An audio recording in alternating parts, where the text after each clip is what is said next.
네, 오늘 또 이 새벽에 하나님의 은혜가 또 거룩한 주님의 날 큰 은혜가 함께 하시길 축복합니다. 앞에서 어제 그저께 제가 말씀드린 것처럼 이 솔로몬의 이 9장까지가 그 젊은이들에게 주는 그 솔로몬의 15가지 강화다 말씀드렸죠. 그래서 뭐 단락이 다 그렇게 시작되는 건 아닙니다만 강화가 시작되는 부분을 보면 내 아들, 이렇게 시작이 돼요. 내 아들아, 내 아들들아. 젊은이들을 향하여 결국 이것은 이제 또 솔로몬에게는 자기 자녀들에게 주는 교훈인 거죠. 오늘 특별히 4장에서 이 솔로몬은 그 자기 자녀들에게 그리고 또 다음 세대인 젊은이들에게 교훈을 주는데, 이 교훈과 지혜는 솔로몬이 오늘 고백하는 건 뭐냐면, 이 지혜는 내가 누구에게서 받은 지혜다, 누구에게서 받은 교훈이다, 이것을 내가 내 아들들에게 너희들에게 전하는 것이다, 이렇게 얘기합니다. 누구에게 받은 거죠? 솔로몬은 그 지혜를 누구에게 받은 거예요? 하나님이요? 오늘 고백하는 건 뭐냐? 내 아버지에게 받았다는 거예요. 내 아버지에게 받았다. 3절 보세요. 나도 내 아버지에게 아들이었으며 내 어머니 보기에 유약한 외아들이었노라, 그렇게 말하고 있지요. 결국은 뭐냐면 나도 이러한 똑같이 너희하고 똑같은 그런 시절을 보냈고 연약한 외아들에 불과했던 나이지만 지금은 모든 세계가 인정하는 지혜의 왕이잖아요. 내가 이렇게 지혜의 왕이 될 수 있었던 것은 결국은 하나님이 지혜를 주신 것이지만, 그 하나님이 주신 궁극적인 지혜를 얻기까지는 누구의 교훈을 받은 거예요? 아버지 다윗의 교훈을 내가 받았기 때문이다 라고 그렇게 이 얘기를 하고 있는 거예요.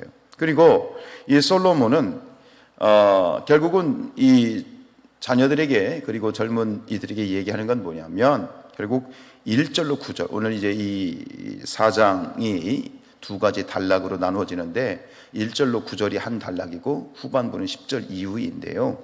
결국은 여기 전반부에서 이 솔로몬이 이야기하는 핵심은 이거예요. 지혜를 얻으라 라는 거예요. 지혜를 얻으라. 5절 보세요. 지혜를 얻으며 명철을 얻으라, 가져야 된다는 거죠. 그 다음에 7절, 지혜가 제일이니 지혜를 얻으라 라고 얘기해요. 지혜를 얻으라. 근데 이 교훈이, 솔로몬이 주는 이 교훈이 결국은 누구에게서 이러한 교훈을 받은 것이다? 아버지 다윗이 얘기했던 거라는 거예요. 아들아, 솔로몬아, 너는 지혜를 얻어야 된다. 그럼 그 지혜는 누구로부터 오는 지혜? 하나님으로부터 오는 지혜를 너희가 얻어야 된다. 왜? 지혜가 제일이다. 삶에 있어서 지혜가 가장 귀한 것이다. 하나님이 주신 지혜를 구해야 된다. 하나님이 주시는 지혜를 마음에 새겨야 된다. 그 지혜를 너희가 얻어야 된다. 이렇게 교훈을 받았고 다시 그것을 하는 것이죠. 그리고 이 솔로몬에게는 이 아버지의 가르침이 결국 자신의 간증이 됩니다. 무슨 얘기입니까?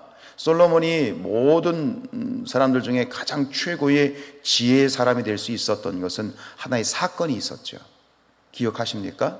여러분, 성경을 한번 앞으로 넘어가는데 열왕기상 말씀을 한번 쭉 보세요.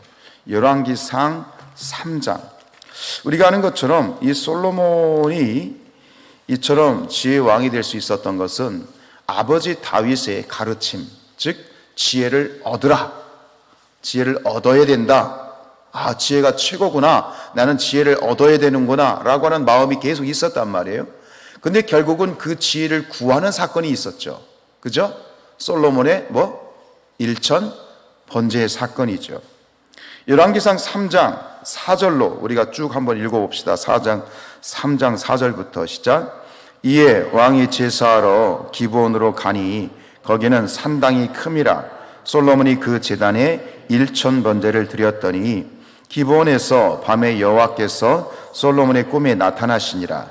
하나님이 이르시되 내가 네게 무엇을 줄꼬 너는 구하라. 솔로몬이 이르되 주의 종 내 아버지 다윗이 성실과 공의와 정직한 마음으로 주와 함께 주 앞에서 행함으로 주께서 그에게 큰 은혜를 베푸셨고 주께서 또 그를 위하여 이 큰 은혜를 항상 주사 오늘과 같이 그의 자리에 앉을 아들을 그에게 주셨나이다. 나의 하나님 여호와여, 주께서 종으로 종의 아버지 다윗을 대신하여 왕이 되게 하셨사오나 종은 작은 아이라 출입할 줄을 알지 못하고 주께서 택하신 백성 가운데 있나이다. 그들은 큰 백성이라 수요가 많아서 셀 수도 없고 기록할 수도 없사오니 누가 주의 이 많은 백성을 재판할 수 있사오리이까? 듣는 마음을 종에게 주사 주의 백성을 재판하여 선악을 분별하게 하옵소서. 솔로몬이 이것을 구하매 그 말씀이 주의 마음에 든지라. 이에 하나님이 그에게 이르시되 네가 이것을 구하도다.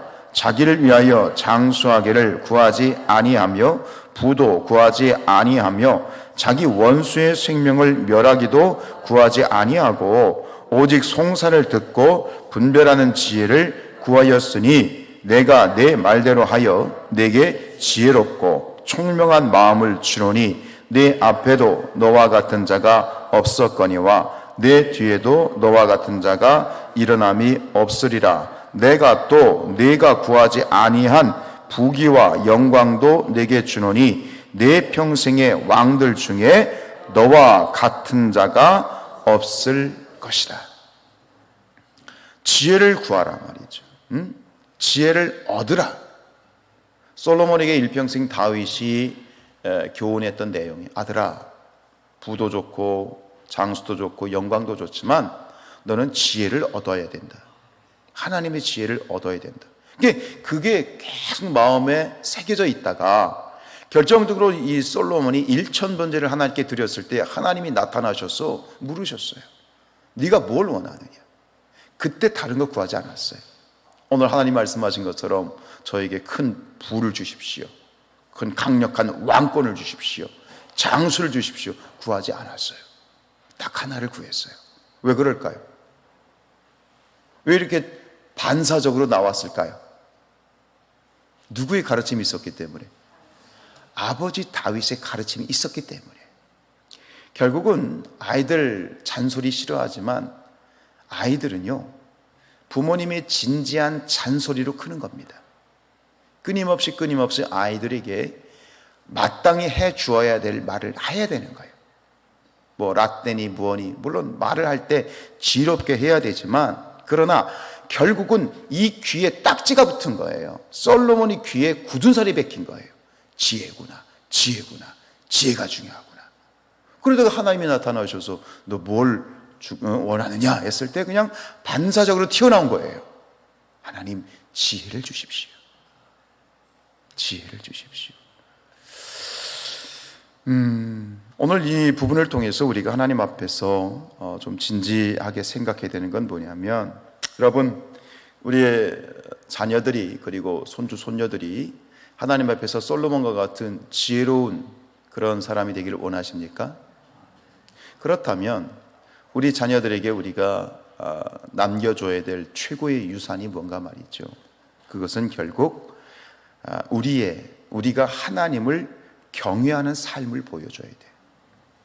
또 솔로몬의 입장에서는 그런 거예요. 아버지가 그렇게 얘기를 했다고 해서 솔로몬이 그게 마음에 담아두었던 것은 단순히 다윗의 말이었기 때문이 아니라 결국은 다윗이 그렇게 살았기 때문이에요.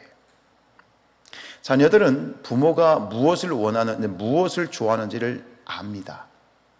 자녀들은 부모를 잘 압니다. 모른다고 생각하지 마십시오. 부모가 뭘 좋아하는지, 부모가 무엇에 최고의 가치를 두고 있는지, 부모가 무엇에 최우선적으로 반응하는지 자식들은 압니다. 말을 안 해서 그렇지. 솔로몬은 보았던 겁니다.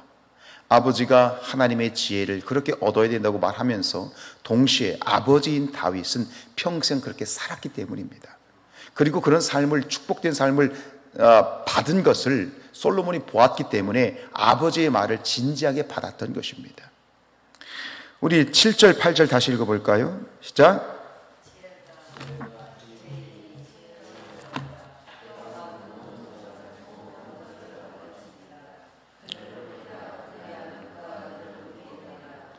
만일 그를 품으면 그가 너를 영화롭게 하리라. 앞에서 얘기하죠. 지혜가 제일이니 지혜를 얻으라. 그 다음에 그게 뭐냐 말이죠. 지혜가 뭐냐 말이죠. 8절에서 얘기하는 거예요. 지혜라고 하는 것은 그를 높이는 것이다. 하나님을 높이라. 그리하면 하나님께서 너를 높이 들어주시리라.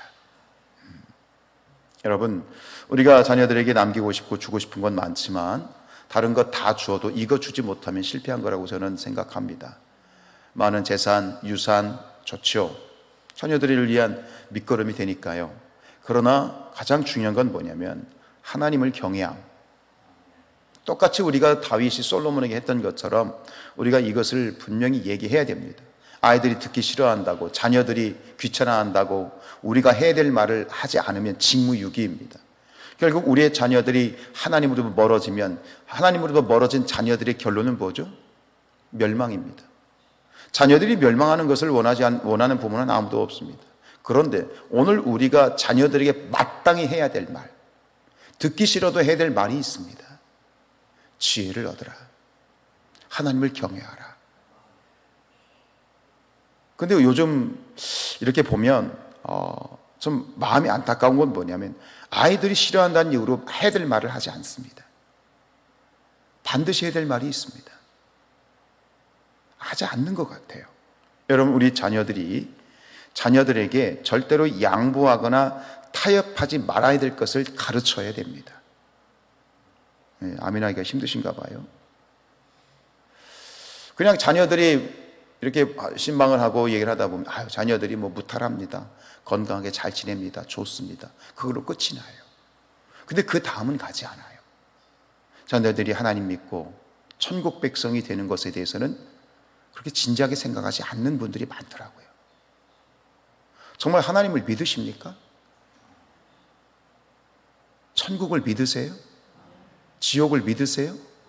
근데 왜 자녀들이 지옥 가는 거를 그냥 내버려 두는지 모르겠습니다. 저는 굉장히 심각합니다, 사실은. 아니, 내가 하나님을 믿는다면서, 천국을 믿는다면서, 근데 자녀들이 하나님을 경외하고 하나님을 믿지 않고 여전히 세상 가운데 있음에도 불구하고 전혀 그것에 대해서 진지하게 생각하지 않아. 그럼 내가 정말 하나님 믿는 사람 맞나요? 상당히 안타까워요, 사실은. 굉장히 안타까워요. 지금 우리의 청년 세대들이, 자녀 세대들이 교회를 떠나고 있는 게 굉장히 많지만 다 그런 건 아니에요. 여러분, 안 되는 건 안 되는 거고 타협하지 말아야 될 것이 있고 양보하지 말아야 될 것이 있어요. 자녀들에게 말이죠. 절대로 타협하고 양보하지 말아야 될 것이 있어요. 그렇습니까? 안 그렇습니까? 내가 진정한 그리스도인이라면 정말 하나님 앞에서 내가 정확하게 고백해야 될 것이 있어요. 아이들이 좋은 직장, 잘 먹고 잘 사는 것으로 만족하는 건 그건 그리스도인의 자세가 아니에요. 그건 그분의 신앙이 저는 의심스러워요. 성경은 얘기합니다. 주님께서는 이렇게 말씀하셨습니다. 예루살렘의 딸들아, 나를 위하여 울지 말라. 나를 위하여 울지 말고 너희와 너희 자녀를 위해서 울어야 된다. 자식들이 내 마음 같지 않지요. 힘들지요. 그런데 그렇기 때문에 우리가 기도해야 돼요. 눈물로 기도해야 돼요. 자녀들을 하나님께 맡겨야 돼요.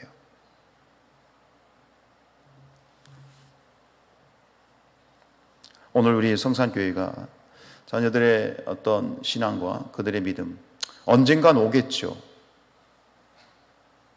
여러분, 그거 아닙니다. 언젠간 오겠죠. 언젠간 돌아오겠죠. 그건 직무유기입니다.